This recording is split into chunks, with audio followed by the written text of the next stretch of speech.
What's going on, guys? We're back with another week of Dana White's Contender Series for Season 9. We got Week 4 coming up, and I'm excited for this one. There's going to be a lot of bangers on this card. Also, really quick, we're going to go live again this week for the Fight Companion for Week 4. Last week, we had a banger stream, so thank you guys who showed up. It was super fun. We're going to do it again this week, so we're going to start the stream about 15 minutes before all the fights start, so that's about 8 p.m. Eastern Time, so make sure you guys stay tuned for that, and it's going to be a fun time, so I hope to see you guys there too. But let's get into it. Now, this is going to be a bit more difficult than last week, obviously, but I'm looking forward to this one. It's going to be a fun one. So in this video, I'm going to tell you guys all my picks, my predictions, and I'm going to tell you guys everything you need to know to cash for Week 4 of Dana White's Contender Series Season 9. So without further ado, let's get right into it. First up, we got Tommy McMillen versus David Mgoyan. Now, like I said, some of the fights are going to be hard to predict, and I'm kind of going back and forth on them. I'm kind of on the fence about some of them. This is not one of them. I like Tommy McMillen this week, and I think he gets the job done. Now, am I super confident in this pick? Not necessarily. Do I think Tommy could lose this fight? Yes, he definitely could lose this fight. So don't go crazy and go splurging on this fight. Now, I do like Tommy. We're going to talk about those reasons why, but this is an evenly matched fight. I think it's going to be pretty close. I just give Tommy the slight edge in this one. So without further ado, I guess let's talk about the reasons why. Now, if you look at these guys' tape, you can pull it up. Tommy McMillen has not fought the highest level of competition. As you can see, 21-19, 7-4, 6-4, 8-5, 2-0. But the same thing you could be said about David Mgoyan. If you look at David Mgoyan's recent fights, 9-13, 18-12, 5-3, 6-3, 1-3, it goes on. So I'm not going to hold the level of competition against one guy, but not the other. Neither of these guys have fought the highest level of competition. So yes, we really haven't got to see either of these guys' full skill set be put on display at the highest level, obviously. But the thing, or I guess the first reason why I'm leaning towards Tommy McMillen this week is because if you look at their recent fights, yes, the level of competition isn't great, but the way that their fights are ending are slightly different. Now, as we can see, boom, both of these guys are running through the competition. Obviously, they're getting a ton of finishes. Tommy McMillen has never seen the scorecards, and you look at David Mgoyan, he's only been to the decision one time. So if you look at it from that sense, you could say, okay, these guys are both finishers. They're both finishing the lower level of competition, which is great. But if you go back and you look at these guys' fights, you can see, okay, if you look at Tommy, we'll start out with him.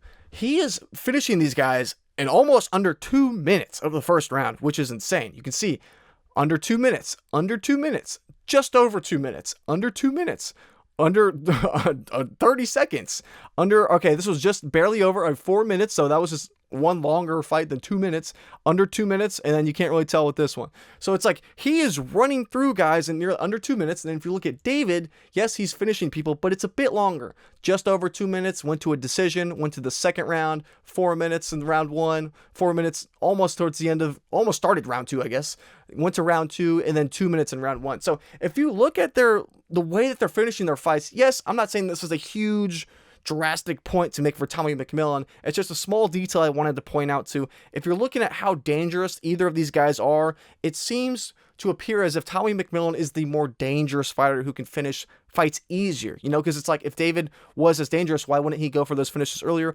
Obviously, I'm not trying to say this is a huge point to make to point towards Tommy McMillen this week, but it's just a small detail that I noticed when I was going through all these fights, and I was like, that's just something I wanted to include here. Now, but like I said, it's a smaller reason, so I don't want to harp on that too much.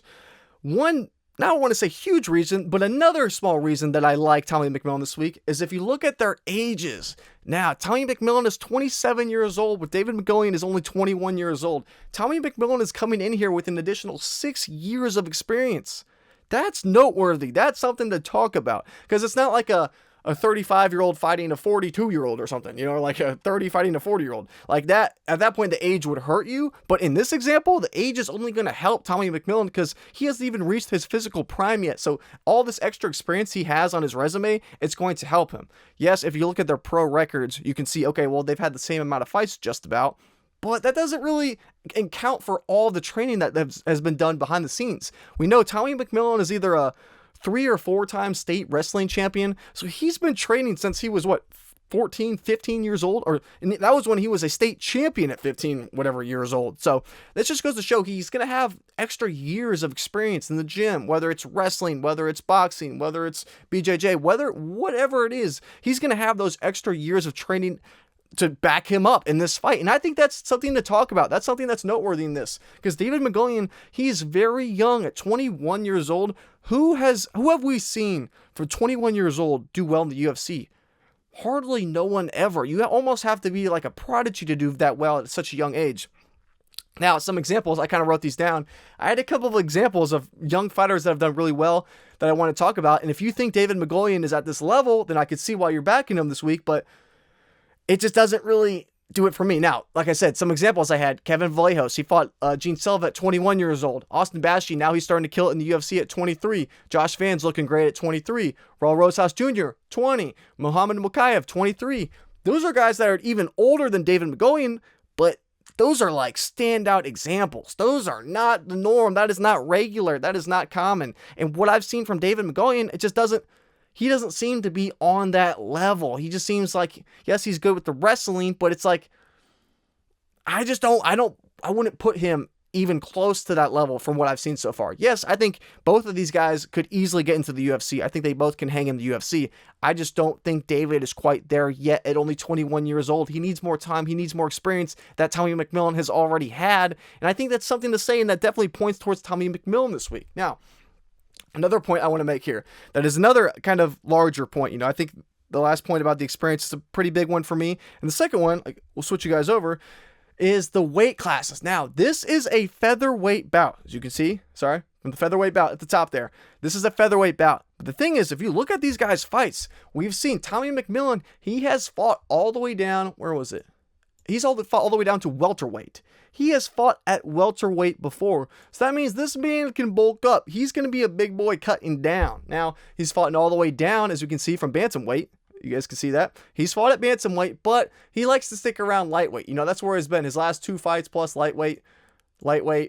This was canceled bout. This was featherweight with Cody Law before he withdrew. But it's like he's liking to fight at lightweight. Yes, he's fought a little bit before at featherweight, and obviously this fight is at featherweight, but that means he's going to be a big boy cutting down, whereas David Mgoyan, he's the natural featherweight. He's fighting at featherweight. As you can see, his last fights, you guys can see this featherweight, or this was catchweight, but I forgot about that one. That was John De Jesus. We can talk about this fight too. This kind of turns me off David Mgoyan a little bit as well. We'll talk about that, but as you can see, featherweight bout. See LFA, featherweight bout. So the size difference, I think, is going to be something to just point out here. Tommy McMillen is going to be the guy who's definitely cutting down, whereas David Mgoyan is going to be staying right where he's at. So that's just another small point I wanted to point out about this fight that kind of stood out to me. And that's the other thing we're going to talk about too, is this is a bit of a short notice fight for David Mgoyan. Yes, it's not a full short notice, like stepping up on 3-4 days notice. He's had about a month to prepare for this fight, but at the same time, that's just another reason to like Tommy in this fight. It's like 4 weeks. Yes, it's not like a super short notice, but it's not a full camp. So it's like all these tiny little reasons are they're all pointing towards Tommy. So that's why I'm leaning him this week, because it's like everything is shifting that way. And I know a lot of people are saying, oh, well, David Mgoyan, he's training with Arman Sarukian. Tommy McMillen's training with Sean O'Malley and Tim Wells. So it's like they're both training with high-level guys. So I'm not weighing it one way or the other, one is so much better than the other. I think they're both training around high-level guys. They're going to be getting great experience. They're going to have great training partners. So I'm not really going to give either guy the edge in that regard. I think it's both going to, I don't want to just not nullify, but I don't put a ton of weight to, oh, well, David's training with Arman or Tommy McMillen's training with Sugar Sean. If either one of them were training out of their back garage, then I'd be like, okay, that's a huge factor to consider here. But I think they're both going to have high-level training partners, so it doesn't really throw me off or point me either way in terms of who they're training with. And the thing is these guys are both wrestlers. We talked about Tommy McMillen's wrestling background being a state champion wrestler. Yeah, David's training wrestling with Arman Sarukian, but I think the wrestling will probably cancel out, and if this stays on the feet, Tommy McMillen is the better striker. David Mgoyan's striking does not look anything special, whereas Tommy McMillen, he's training with Sean O'Malley. That could give him the edge here of, okay, I think Sean O'Malley striking with him, and when you kind of look at Tommy McMillen, he does kind of have the mannerisms of a Sean O'Malley, which is kind of funny, but that gives me an edge of, okay, Tommy he's going to have the better striking in this fight. If the wrestling cancels out, the only way David would win is if he has just this absolutely dominating wrestling that is just some Khabib level wrestling. I just haven't seen that. Now, I do think this is a close fight. I like doing my own odds before I do these breakdowns, and just kind of I like to make my own odds before I check the real odds to kind of limit any potential bias. And in this fight, I gave Tommy McMillen a -130 money line, and they got David Mgoyan as a -180. So normally I'm on track with the odds makers. You know, sometimes it's a bit more wide, sometimes it's in terms of one way or the other. But for me to be flipped on this, for it to be completely flipped, did surprise me. But I guess why I could get why people are on David. Just, you know, they're like, oh, another undefeated Russian grappler. He's going to be the next Khabib. I could get the bandwagon hype going on him. I totally get it. But for me this week, I'm not on the fence about this one. I'm picking Tommy McMillen. But like I said, not the most confident pick, so don't go throwing the farm on Tommy McMillen. Anything could happen, but that's all I got for this one. Now, next week, we got An Tuan Ho versus Eduardo Henrique. This is an interesting one that I'm going a little bit back and forth on. This is probably one of the more difficult fights of this card to predict in terms of which ones I'm on the fence about. But I have a slight lean towards Eduardo Henrique in this one, just because he's fought the higher level of competition. I can pull you guys up, switch over, boom. We got Eduardo Henrique. I think it's Henrique, not Henrique. But, you know, when you see these flyweights who have big power, it's pretty impressive, because not a lot of these guys have a ton of knockout power, but we've seen Eduardo Henrique, you guys can see this? Yeah. His last 3 fights, he's been on a little knockout tear, man. He's been knocking dudes out against decent level of competition, too. So 8-2, 10-2, 8-1. So he's been on a good run lately. He looks good. Yes, he just lost on the Ultimate Fighter to Joseph Morales. He got choked out, which was not a good look, because it was like Joseph Morales didn't shoot the best takedown, but he got straight to the ground. He got to his back, got a rear naked choke pretty quickly within like a minute or so on the ground, which wasn't the best look. But besides that, looking at all the rest of Eduardo Henrique's tape, it's pretty good. And the thing, I do like him in this match because he's going against An Tuan Ho, who's a good striker. Now, I will say, I can pull this up, An Tuan Ho, his grappling is slept on. Who was it tested against? I'm pretty sure it was Miguel Swanson. I had this in my notes. There was one fight. This was what it was. Yeah, it was Miguel Swanson. Now, this was like an entire grappling match. This Miguel Sanson dude, Sanson, he's pretty damn good. I mean, these guys were grappling. They were in these crazy scrambles, you know. You can't say that was boring. You could say DDP versus Congdon. Yeah, say what you want to say about that one. And I agree with you on that. But this was a banger, you know. Miguel Sanson, they had some great grappling exchanges, and it really kind of was to show how good An Tuan Ho can be on the ground. So I was very impressed with it, and that kind of gave me a little doubt in the back of my mind, like, oh shit, what if An Tuan Ho takes Eduardo down? You know, what if Ho takes him to the ground, tries to grapple him? I could see him winning a fight like that, because we literally just saw Eduardo Henrique. We just saw him get dominated in the grappling against Joseph Morales, who, yeah, I mean, Joseph Morales, he went on and won, and now he's fought in the UFC, he already won, so he's looking very good. So, like, I don't know the level of competition between An Tuan Ho and Joseph Morales. I don't know comparably, but the thing I will say about An Tuan Ho, he is pretty good on the feet. He has good grappling as he's been able to show too. Eduardo Henrique does have that a bit of a grappling hole that we've seen recently, but I don't want to hold that against them too much. This seems like it's going to be a striking match. Both of these guys like to stand and strike. They like to stand and bang. They want to just kind of see who's the better striker. The thing is, An Tuan Ho, we've seen when he's gone against high-level strikers, he's not always the better striker. As we saw when he fought Lone Air Kavanaugh. This was a bad look for a couple reasons. Firstly, he got clipped, yes, but it was because he went in completely reckless like a madman. He went in like Toshiomi Kazuma, you know. He went in there, just crashed the pocket with his hands down. So yeah, Loner hit him with a lead hook. It was pretty nasty, you know. It was crazy, and he got put out cold. That's the bad thing. That's kind of stood out to me. I'm like, okay, this kid is what, 24 years old? Is it 20? You guys see? Yep. This kid's 24 years old, and he's been flatline. I mean, he was out cold. Like, he unconscious, like, out, which it was a bad look. And it wasn't the most crazy, like, power shot. I mean, it was just a perfectly landed check hook or lead hand hook, but it was just like seeing him get flatline KO'd like that. And now he's fighting Eduardo Henrique, who honestly might have more power than Loner Kavanaugh. Because if you see Loner Kavanaugh, he's not just some like knockout killer machine. You know, he's very technical, but out of his total wins, I mean, he has the same amount of decision wins as he has by knockout too. So it's not like Loner Kavanagh has this crazy knockout power. Whereas if you look at Eduardo Henrique, I mean, he has some pretty good knockout wins. You look at his total record, half of his wins are by knockout, and he's on a little 3-fight knockout streak. And that's the thing about this too. Eduardo Henrique, it was one of these guys that he recently fought. You guys can see this. It was either Devon Lohes. It was like he gave these guys their first knockout loss. So you can see, yeah, only one KO loss for this Devon Lohes, and then this Igor Sikuria. It was either the first or second. Yeah, his second loss ever by knockout. So it's not like these guys are just tin cans that are getting crushed and getting knocked out all the time. It's like Eduardo Henrique, he has some knockout power, and it's putting guys out for the first time or the second time in their entire careers. That's something that needs to be noted, because I think their striking is going to look good from both of these guys. An Tuan Ho is probably going to be the faster, cleaner, more accurate striker. It's just defensively, he has these holes in his game where he's been caught and he's been exposed by a higher level striker that worry me a lot. Especially in Eduardo Henrique, we've seen this knockout streak he's on. So this one has me very conflicted, because if you gave An Tuan Ho Kevin Gastelum chin, I'd pick him in this fight for sure. I'd pick him in this fight because he's going to be faster. He's probably going to land cleaner shots. He could win the clinch battles if he needs to. He could probably win in the grappling. He has more ways to win. But Eduardo Henrique has knockout power, and we've seen An Tuan Ho, when that chin gets tested, it does not hold up very well. And the interesting thing, last thing I'll say about this, because like I said, I'm leaning Eduardo Henrique ever so slightly, but this is a close fight. I think the odds are decently accurate. You know, I think they could be a coin toss even, but the last thing I'll say about An Tuan Ho is it was a bit weird that after he gets this knockout loss against Loner Kavanagh, he goes on to fight Jimmy Natividad, who's 3-4. And you look to see, I'm like, okay, like, how is this guy? Yeah, 3-4 doesn't look great, but I'm like, all right, let me check. How big of a favorite was he in here? You know, like, what did the odds makers put him at? Take a wild guess. He was minus, this isn't even right too. By the time the fight actually started, he was a minus 2,500.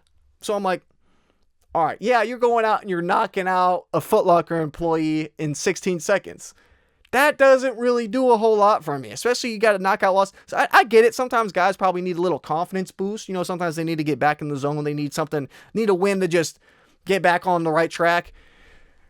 I don't know if knocking out the Foot Locker employee is really the best move, but a win's a win.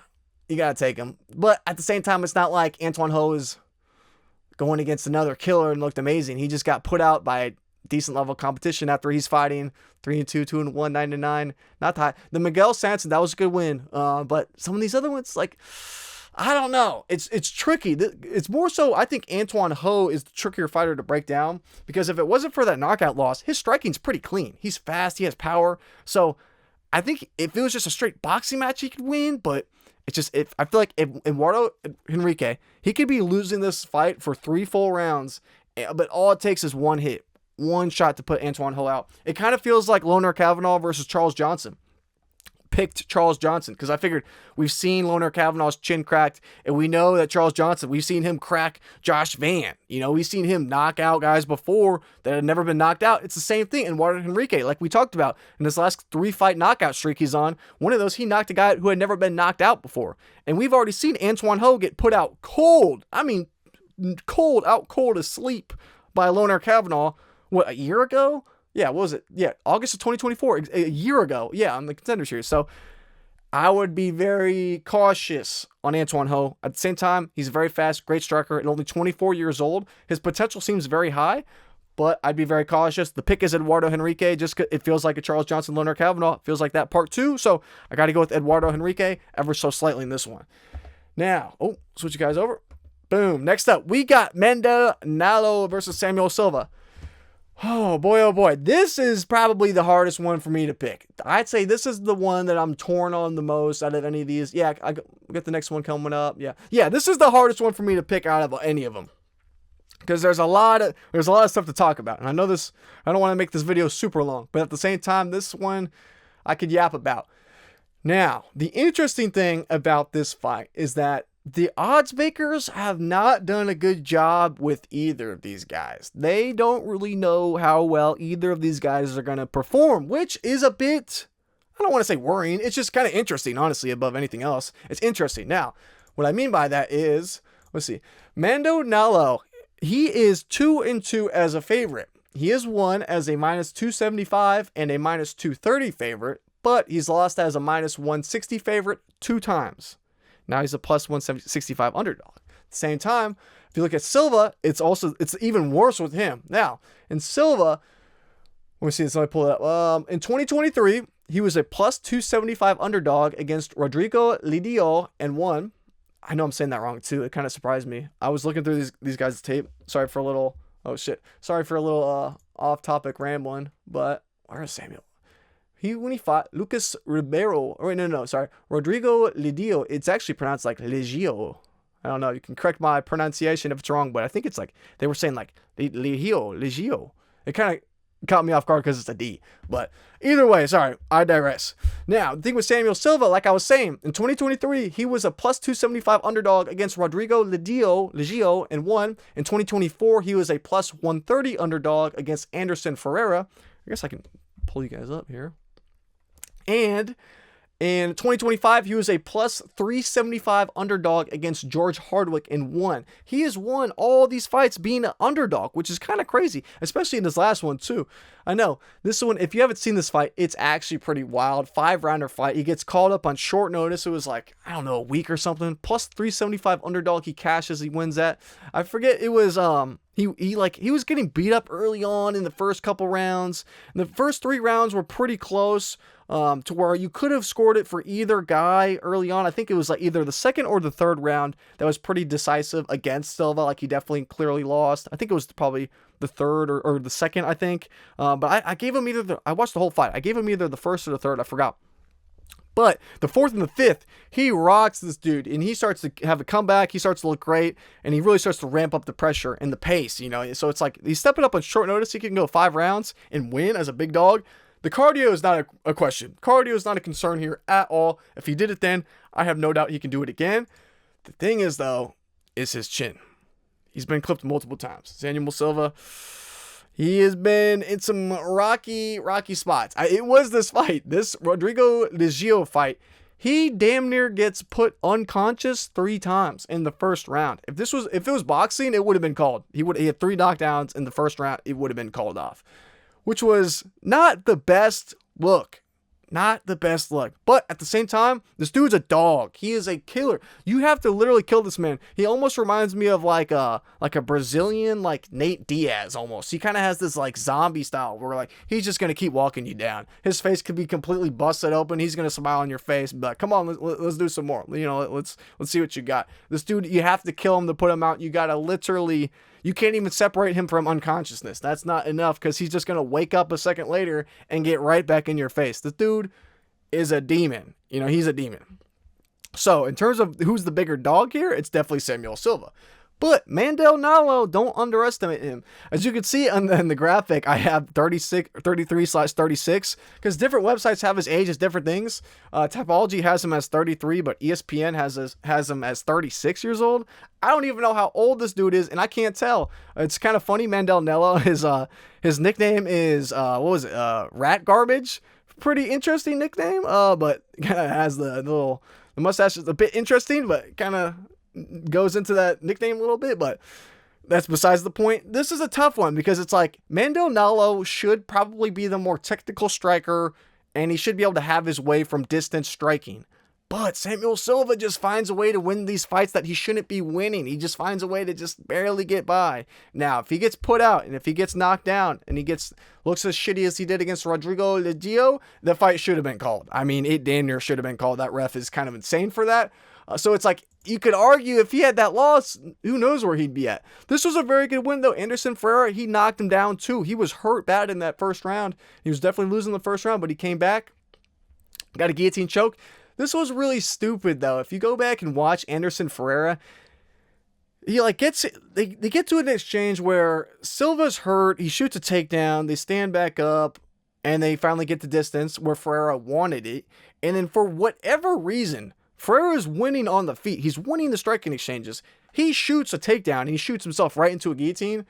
It was the dumbest shit I've ever seen. So if he didn't make that horrible decision, he probably would have won that fight. And it was, or, I mean, he probably would have lost that fight. And it was the same thing with this Rodrigo Legio fight. If the ref would have actually called that fight off, which he probably should have, he would have lost this fight. So he could easily be on a 2-fight losing streak right now. Easily go on a 2-fight losing streak. Now, this 5-rounder, he won that fight. I think hands down he won that fight. He should have won that fight. He deserved that win. But at the same time, that was a 5-rounder. So you're like, shit, if that was a 3-rounder, he definitely would have lost that fight. So it's like, he easily could be on a 0-3 streak right now, fighting in the Contender Series. So very, very hesitant about him this week. Extremely hesitant. That's like, there's a lot of reasons to not want to put anything on him, especially with the pick being damn near minus 200 favorite. That's a huge, huge line. I think that's totally wide for what he should be at.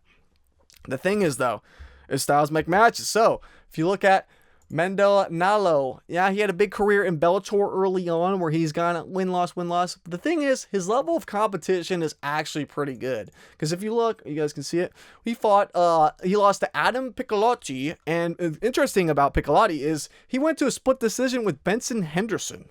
Very interesting. So obviously he's not some can. He's obviously a good fighter. And before that, he lost to Nick Brown, who was 12-1. Interesting enough about Nick Brown, as you can see right here, is he actually beat Trey Ogden at LFA years ago. Fun little fact there. And before that, it was this Kilis Mota guy who was 11-1 at the time. So it's like, he's not losing to bad competition. Mandel Nallo is a pretty damn good fighter. You know, he has good striking, almost like what you want to call it? Oh, I don't know, like a Temu Walmart brand MVP of Bellator, you know? Like, he kind of resembles it. He likes to strike from distance. He has clean, quick striking. He's not as like, I don't know, like showmanship like a MVP, but you get my point. He likes to strike from range. That's where he likes to be. The thing is, though, is that he doesn't do well when fights get extended, and that worries me against a guy like Samuel Silva. Now, if you see in all of his losses, or I guess on the contrary, all of his wins, he's winning early. He got a rear naked choke round 1, leg kick TKO in round 1, rear naked choke round 1, KO round 1. But when they get out of the first round, it starts to go downhill. Adam Piccolotti, rear naked choke, round 3. He lost again, round 2. Lost again, round 3. When he starts to extend on, his gas tank doesn't do well. And when he got submitted by Adam Piccolotti, that was the first time he had ever been submitted. And it wasn't even necessarily like a skill gap. It was just, he kind of wore him down and broke him down. He was able to land takedowns, and Nallo was struggling with the offensive wrestling that Piccolotti was having going his way. And by the time the third round came around, he was just beaten. He was broken. He just had nothing left. He got to his back, and it was over from there. So that is what holds me back the most here. If this was a 1-round fight, I think you'd have a max bet on Nallo, you know, if it was a 1-rounder. But considering it's a 3-round fight, obviously, it's going to be difficult, because if this extends on, if this fight goes long, Samuel Silva is going to be very, very live. So I almost would rather do, if you're considering anything this week, I feel like the best bet would probably be a Silva live play, because he's probably going to look the worst early on. But if this gets to round 2, if this gets to round 3, I see Silva likely winning it altogether. I think if Mandel Nallo gets it, he's probably going to do it in the first round and a half. That's probably the most likely outcome for him winning this fight, because Samuel Silva, he breaks dudes down. The other thing I'll say about this too is, if you look at this is a little bit kind of personal, I guess, but I looked in these guys' Instagrams. It's very interesting. Now, this is Mandel Nallo. His handle is Rat Garbage. That's his nickname. But if you look, he's almost like he's doing this like clothing brand. And that's like all of his recent posts are like this clothing brand that he has, that he runs, that he's promoting, which is, I don't want to say it's a bad look. I mean, cool clothes. I mean, good for him. It's awesome he's doing that. But my point of this is that it almost seems like he's not fully engaged. You know, it's like he seems like he's almost more interested in fashion than fighting. Whereas if you look at our boy here, Silva, it's all fighting. You know, see, he was training with Bruno Ferreira. You can see right there. So it's like he is in the casinos. It's kind of funny. Wanderlei Silva. So it's like he's training, and he's like, this is like his whole life. This is what he wants to do. This is like all his social media is about. Obviously, this is not the hugest point to make. You know, obviously it's a small factor, but fighting is this dude. That's his passion, you know what I mean? It's what he wants to do, and you can clearly tell if anyone is more focused at fighting in terms of their life, like taking up more of their life. It seems as if Samuel has a bit of more involvement here. So Anyway, that's just a small point I wanted to make, but it did stand out to me of like, if you looked at Mandel Nallo, if you look at his Instagram, it'd be like kind of harder to tell that he's even a fighter. You'd have to scroll down to figure out that he's fighting. Whereas Samuel Silva, that's his whole life. So anyway, that does it for this one. Next up, we got Theo Haig versus Cezary Oleksiejczuk, the brother of Mandel Oleksiejczuk, making his UFC debut, or Dana White Contender Series debut. This one is probably the second hardest fight for me to predict. I mean, honestly, you could dumb this one down. We could go into the details, obviously, but if you're dumbing it down, Oleksiejczuk's going to be the better striker. He's just like his brother. They strike. That's their main thing. Theo Haig, he's a good grappler. He's probably going to be the much better grappler on the ground. It's kind of whoever can have their way. Now, I think this line is abysmal. I think this line is absolutely shot. I will not have a cent on Cezary Oleksiejczuk, and that's for damn sure. It's even worse than this too. I feel like it was even more juice than this minus 260. I feel like it's like minus 300 or something. But the thing is just Oleksiejczuk, yes, he's has so much more experience. Look at their records, 15-3 versus 6-0. But the thing with Oleksiejczuk is that he has a shit ton of amateur fights as well. So I'll take you guys over. You can just look at this dude's record. I had it in my notes. I added them all up. What was it? Including a couple like bare knuckle fights he had and all that. That don't count towards his record. He's had 51 total fights that I could see. So absolutely insane. I mean, this dude, and he's only 25 years old too. So this dude lives and breathes fighting. So, I mean, you got to give him that edge. He's definitely has the experience factor. But we'll talk, because obviously there's not a ton of stuff to break down for this fight, because it's a stylistically striker versus grappler. But the couple points I want to make here is because if I had to just make a pick straight up and you just want to skip on, maybe Oleksiejczuk, just because he's had more experience. He's going to be levels ahead on the striking. If I had to just make a quick pick, it would be that. But I almost want to pick Theo Haig. I know everyone's picking Oleksiejczuk. Everyone and their mother's picking Oleksiejczuk. I almost want to pick Theo Haig. I'm like this close to picking him because we've seen the one time he got tested against a high-level wrestler, grappler, he looked like shit. He could not handle the pressure of this Alibeg Rasulov. There's a couple things about this fight I really didn't like. One, his takedown defense was shit. It looked bad. But the second thing, which is arguably even worse, is when he was taken down, he had no urgency to get back up. He was going for submissions over position. He was not trying to get back to his feet. He was totally comfortable laying on his back and just throwing up half-ass submissions. It was a terrible look. It's like, what are you doing? You're throwing away the round completely. You're just completely giving this round up. And it was just, he was going for these like arm bar, and I think he had like a triangle at one point that he was going for. But it's like, if you don't get that, you're screwed and you just lost the round. And he had one arm bar that was close. I think it was like the second round maybe. But it's just, that is like the opposite of what you want to see. You do not, you're taking a striker against a grappler, and you have a striker who's comfortable being on the ground. And he doesn't have any urgency to get back up. That is a horrible, horrible look. That is a huge red flag for me, because he's not going to submit Theo Haig. I mean, he should know that. He hopefully should know that. And hopefully he's fixed that problem since that loss. But that was a horrendous, not performance. I mean, it wasn't that bad, but it was just like his lack of urgency to get it back to the feet as a striker was very, very, very concerning. Now, this other fight too I was looking at, who was it? It was, this Igan Akhmedov. Because I was like trying to look through his record and trying to find some fights of like, okay, who is he fighting that's good, and who can I watch that will give me a taste of his ground game? He fought this Igan Akhmedov, 22-2. I was like, okay, this dude should probably be good. You know, I'm like, okay, well, let's see how this fight went. This dude looked like absolute piss. This was a 5-rounder, I believe. Was it 5? Yeah, 5 rounds. And this dude was death gassed after like the second round. He was throwing these like sloppy ass spinning kicks. I'm like, 22-2. This dude's fighting legitimate Foot Locker employees or like CVS employees. I mean, it was abysmal how bad this guy looked. He looked like complete trash. And Oleksiejczuk was beating him on the ground. So I'm like, because obviously I haven't watched all 51 of his damn fights, but it just goes to show, I'm like, okay, how good are the guys he's actually fighting? You know what I mean? Thomas Breeze, this was a weird one, because this dude, I know he's decent, 19-5, but he missed weight. He had a hard time. He looked like shit when the fight started. It kind of looked like he was a shell of himself. It looked like he was like sick or something.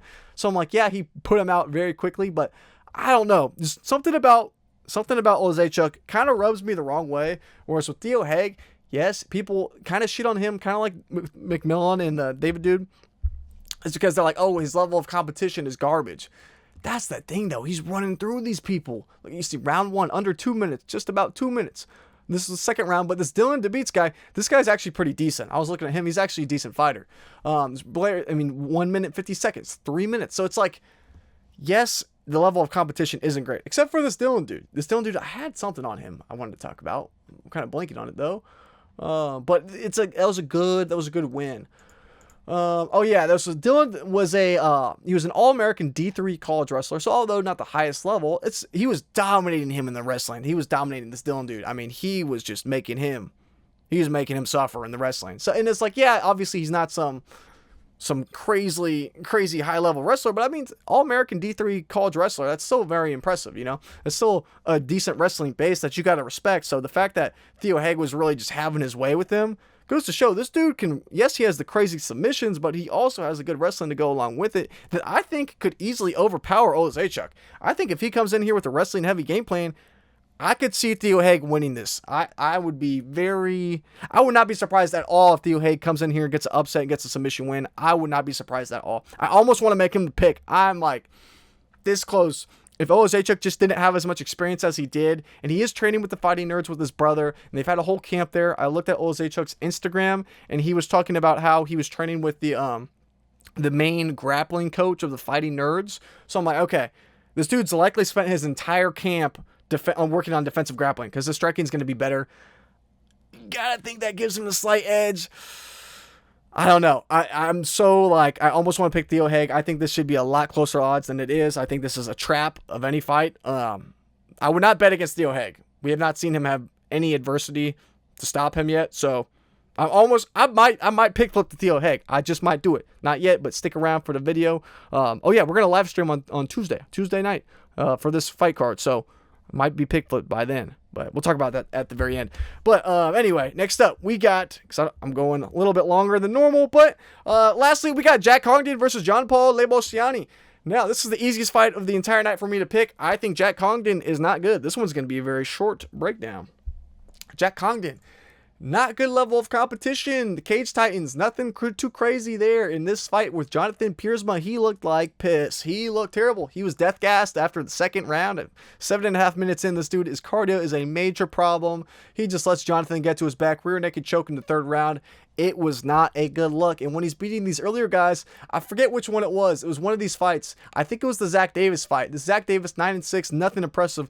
He's going to war with Zach Davis. I mean, they're going tit for tat, shot for shot. He almost got put out. I forget. I think it was that fight. I was watching him. He like, you got, blah, blah, blah, blah, blah. Oh yeah. The Zach Davis dude, he comes out, brown beard, blonde hair, and he's wearing leopard print shorts. I'm like, what am I watching here? And he's going tit for tat. He's going to war with this dude. And Zach Davis looked like an absolute can out there. So not the best look, you know. And it's especially, we saw him struggle in the grappling. And who is he fighting this week?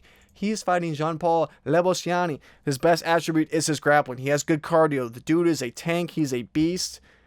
That picture doesn't do it total justice. But this dude is a tank, man. I have to pull up. I could pull up his Instagram. This dude is an absolute specimen, and he has good cardio. He can last. He's had a couple issues. He had one loss where he got TKO'd, but it was more of an injury. Whereas like the ref had to call it out because he was not like an injury, like he tore something. It was just he had a big cut from a knee that kind of messed him up, and he was bleeding all over the place. But he's a dog. He did not give up at all. He never quit on himself. I have to pull it up. I was looking for a picture of this dude. Oh shit, you guys can't see this. Look, pull up his Instagram. This dude is a specimen, though. I mean, this dude is yoked. See it? I mean, yeah, you can see. I mean, the dude's ready to go. He has good cardio. He can last. He is strong. He's powerful. His striking is actually like rapidly improving because he is he wants to grapple. You know, that's his bread and butter. But his striking has looked a lot better recently in recent fights, and he's starting to really progress in that department. So I think he gets the job done. Yes, he lost to Jacoby Jones, but this was not a bad loss. Jacoby Jones, he was 5-1 at the time. I thought I had something written down for him too. No, it was just he got hit with his knee early on, and it busted him up. And then in the second, or no, he got hit with a shot that gave him a big cut. And then in the second round, Jean-Paul shot for a takedown. He was kind of compromised at that point, and Jacoby Jones hit him with the knee, and it just completely busted the cut open. And he was so bloody, the ref called it. Honestly, tricky situation. On one hand, you could say it was early stoppage, but on the other hand, he was so bloodied up. It was like hard to see him really winning that fight, but at the same time, he never gave up. It was not a matter of that. So I'm just overall, I got the shortest breakdown on this one. I like what I've seen from Jean-Paul Lebosnoyani. I like his submission game. I think he's great on the ground. I think he has what it takes to submit Jack Congdon, and I am not high on Jack Congdon from what I've seen from him. He's going to war with leopard pants dudes and the Cage Titans arena. Not impressed at all. Yeah, Jack Congdon, he kind of looks like a Walmart Wonder Boy almost. Sometimes he wants to have a little bit of crazy striking style. I just don't think any of that's going to be successful here. I think Jean-Paul should just take it to the ground, submit his ass. If this goes long, Jack Congdon's cardio has been a problem, whereas Jean-Paul, he can hang in the cardio department. He should be fine there. I think Jean-Paul has his way. I think he gets a submission at some point in this fight. This is like my most confident pick of the night, is Jean-Paul to get the job done. I don't know why this is the last fight of the night, unless this is like a setup. They think Jean-Paul is just going to destroy Jack Congdon. I just don't know what Jack Congdon's going to do. Not to be disrespectful. I just don't think he's quite there. Whereas I do think Jean-Paul could be a real problem. At only 26 years old, he's going to keep looking better and better. And I think he's going to get a contract. I think he's going to get signed. So I think big submission coming on the way for Jean-Paul. So anyway, guys. Oh, wait. Take you over, and boom. There we go. Anyway, guys, that does it for week 4 of Dana White's Contender Series for Season 9. This, like I said, this is going to be a tricky one. Sorry for going a little bit longer on this one. But anyway, we're also going to have a live stream for this. Thank you so much to the guys who came last week. We got a live stream. We're going to do it Tuesday night for this. It's going to be a fight companion at about 8 o'clock, I think, or just like 15 minutes before the event actually starts. That's where we're going to go live. So I'll have my final picks there. I'll have my final methods, all of that. We'll talk about that, so stay tuned for that in terms of like the topology, and I'll have any bets and all that stuff too. We'll go over all the bets for this on the live stream, so if you enjoy any of that stuff, stick around for that too on the live stream. But yeah, until I see you guys, I'm uploading this video. It'll be up here Sunday, sometime Sunday. So yeah, when you guys see this, thank you guys so much for all the love, and I hope to see you guys on the live stream on Tuesday. So until then, it's your boy Jacob from Topside MMA. Thank you guys so much for all the love, all the support, all the likes, all the comments, all the subscriptions. It means a ton, and I appreciate it so much. And until I see you guys soon, I'm out. Peace.